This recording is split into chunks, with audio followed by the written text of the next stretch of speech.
Hey Internet, Caligula here, and welcome back to my channel. Today I am doing a speed build in The Sims 4. For the speed build, I'm building a Tempe Suburban style home. Tempe is in Arizona, if you don't know already. It's actually where the ASU campus is, and I actually lived in Tempe for a while. And while I was there, I saw a lot of really cute ranch style homes, and so I thought that I would recreate one of those homes for you today.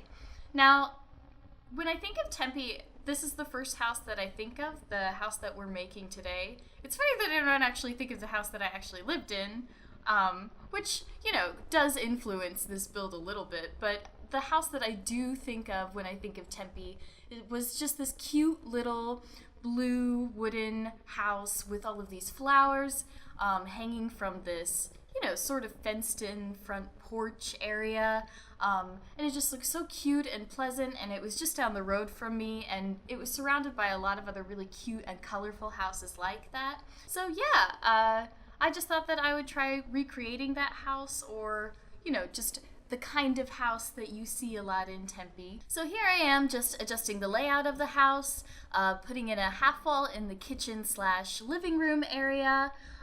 This house is 2 bedrooms and 2 bathrooms. I was envisioning that a teenage daughter and her older female relative, maybe her aunt, maybe her older sister, were people who lived in this house. I had a really hard time with the exterior of this house for some reason. I think it was because I couldn't find the exact shade of blue that I wanted for the exterior. I was really hoping for like a light and fresh blue, but I don't know, I just couldn't really seem to find one. I end up changing up the colors a lot, and I also end up changing up the colors of the windows a lot. I think actually these are the ones that I finally end up going with in the end. I think that I cut out a lot of my window choosing because it took a really long time. Here I am trying to figure out what kind of wallpaper and tiling I want in the kitchen / living room. I think that I actually used a bathroom tile, but I don't know. I like the way it looks. I like the blue. That was actually the kind of blue that I was hoping for the outside. And then I just used this nice wooden floor, and then these, what are those made out of? Those tiles in the kitchen there. I forget, those red tiles? Stone tiles? Red stone tiles? Are they stone? Anyway, here I am adding in some cabinets to the kitchen.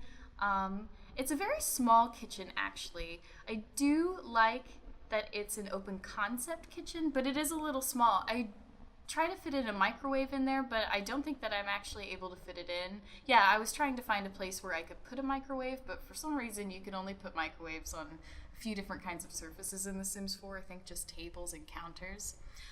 Here I am decorating the living room. I really like the color scheme that I went for in this living room. I think I really actually just like the shade of blue of that couch. I just think it's really peaceful and serene, even though it has a very modern shape. And I just think that that shade of blue is a color that really brings like the orange tone of the tiles and of the wall, the plaster walls together, and also the wood of the floors.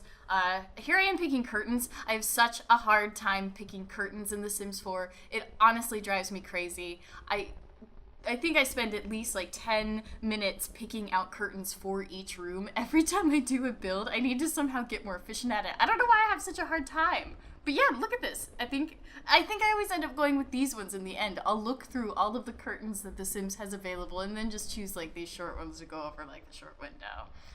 Or choose to have no curtains at all. I often have trouble choosing rugs in The Sims 4 too. What I always do is I find one rug at first, and then I'm like, I don't know about that, and then I go through all the other rugs, and then the rug that I end up choosing is the very first rug that I started with. So yeah, how long will I go on choosing rugs? Does it look good in here, in here, in here? And yep, there's the rug that I started off with. So I am definitely not a fabulous Sims 4 builder or a fabulous Sims 4 decorator. They're both things that I really enjoy doing in The Sims, but I don't know, I'm not particularly good at them. I think my favorite thing to do in build and buy mode is actually just I don't know, creating spaces that are familiar to me. When I build in The Sims, I'm usually building a space that I've been in before or that I've seen before, and I don't know, for some reason I just really like recreating spaces that I've been in or places that I've seen. I guess that's what inspiration is, you know, seeing things you like and then absorbing them and recreating them somehow yourself. So yeah, thanks Sims for giving me this creative outlet. Now we are decorating the teenager's bedroom. Like I said earlier, I was imagining that one of the people living here would be a teenage girl who, you know, is just really cool, but she's still pretty young. She's got like some remnants in her room left over from her childhood. She still like is into very cutesy things. I really like how this room turned out. I think that the bright blue on the walls is just really cute, and I love this ombre pink and blue bed that I found. I hadn't seen that one before. You know, I recently started trying to use filters more when I search for objects in The Sims 4, and I've been using I found that searching by color, so searching for all green objects or all purple objects or all blue objects, has really helped me discover items that I hadn't noticed before, especially rugs, because, you know, oftentimes in The Sims, the rug that you'll see on the display at the bottom isn't like the only pattern offered by that rug, if that makes any sense. And so, I don't know, sometimes there are a lot of color swatches, but sometimes for some reason I think that I don't see them all when I'm flipping through them, and so I miss out on a lot of them. But I have found that searching by color has helped me find more than I would otherwise. Here's one of the bathrooms that is present in this build. I really love the shower curtain there with the whale. Here I am trying to place that damn toilet paper. I always have so much trouble placing toilet paper, the toilet paper roll holder in The Sims. And I know we don't even need it. It's just a decorative item because I guess Sims don't really wipe their ass, do they?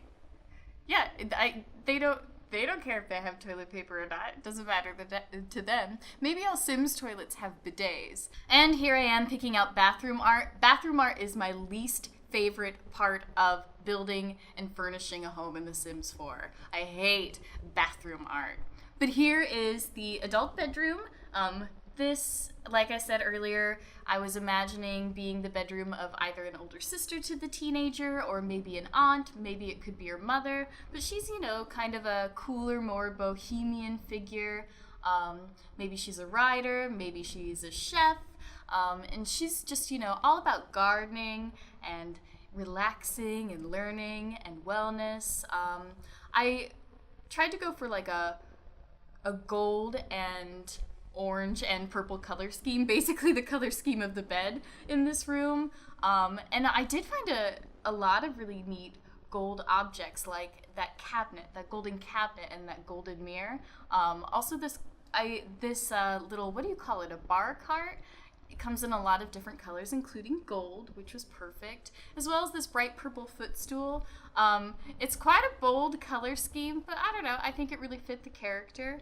And I think that these rugs, even though they are more of a Victorian style, because they're bright gold, do sort of help bring the room together. Just adding in some art around. I was really struggling with what to do about this little space in the corner, because it was the perfect size for a desk, but for some reason, I don't know, I didn't really think it suited the character of the kind of woman living in this room to have a desk for some reason. She didn't really seem like a business type woman. But I don't know, maybe she could be in there writing letters, she could just be in there, you know, checking her email and whatnot. But yeah, I did have a pretty hard time figuring out what to do with that corner. Here we are just placing some clutter. I figured that this woman, you know, was sort of a carefree and messy and artsy lady. Now I'm adding in some plants just to give the room a bit more life, and yeah. So how are you all doing? I have a question. What is your all's favorite thing to do in The Sims 4? Do you like building? Do you like decorating? Do you like gameplay best? What parts of gameplay do you like best, if that's your answer? What's your favorite part of The Sims? And what parts of the game don't you utilize that often? For instance, I totally missed out on the whole Sugar Skulls challenge. I tried doing the, what was that called? The Magic Bean challenge, where you had the Sims with the emotions walking around the neighborhood, and they would give you beans and you had to plant the beans. Was that the Magic Bean Challenge? Anyway, I tried participating in that one, but generally, I don't know. I seem to ignore more of the collecting challenges in The Sims. Here I am decorating the bathroom. It's, you know, a cute little bathroom. I did notice when I was taking the screenshots later that some of the plants that I end up putting in the backyard do poke through the walls of the bathroom. So I tried to hide that while I was in the screenshots by just like basically placing the camera angle right on top of the toilet, which is where the plants ended up sticking out. So you can't see them in the screenshots, but just so you know that they're there. Moving on now to a little sunroom off the back of the kitchen. I just thought that this was kind of like a mudroom, a place where, you know, the woman living here could keep more of her plants, her bigger plants particularly, and where they could keep their shoes and have like easy access to the backyard. I put a bench in there just in case, like, you know, it was raining outside, although it doesn't ever rain in Tempe. It honestly, Tempe is a suburb of Phoenix, and in the Phoenix area, it's usually only rains on average about 30 days a year. So that wouldn't often be a problem, but I don't know, maybe it's a place to sit while you're taking your shoes on or taking them off. As you can see, I go back to a lighter color of a blue exterior here, and I think that it suited it much better. And I also went for this, I think it's an orange metal roofing that, I don't know, I think it just really helped brighten up the whole build. And I think the trim really helped it come together in the end. I never really used to use trims in The Sims in my builds, not until I only started using them recently, but I do think that they help pull together a build a lot more, especially these, what do you call these, cornices? The decorative parts of porches. I think that those help make a build look really nice. But yeah, I'm still kind of new to using more of those exterior embellishments, but I don't know, I think that they could help make a build look super amazing. So here I am, just adding in that part of the house that I love the most, which is just like this really cute little front porch where you could just sit in the shade and read a book and enjoy the smell of the flowers, which I'll be putting around the fence shortly. Here I am just using the terrain tools. Things like terrain tools and trims on the exterior of the house, and also landscaping are things that make a build look really good, I think, and just make it look complete, but they are kind of tedious things to do sometimes because, I don't know, to make a build look good, I think that you really have to do a lot of layering, and sometimes I don't always have that patience for that kind of layering. I do really like landscaping, though. I don't know why. I think it's just pleasing to, like, imagine what kind of flowers that you're placing and to, I don't know. It's just, a lot of the flowers are actually very pretty. I do end up doing a lot of landscaping in the back, but I did it all off camera. I honestly just forgot to press record. Anyway, we've reached the end of the video. I really hope that you enjoyed this speed build. Sorry if it was a little awkward. It was my very first speed build, so please forgive me. Thank you so much for watching, and I will talk to you in my next video. Goodbye!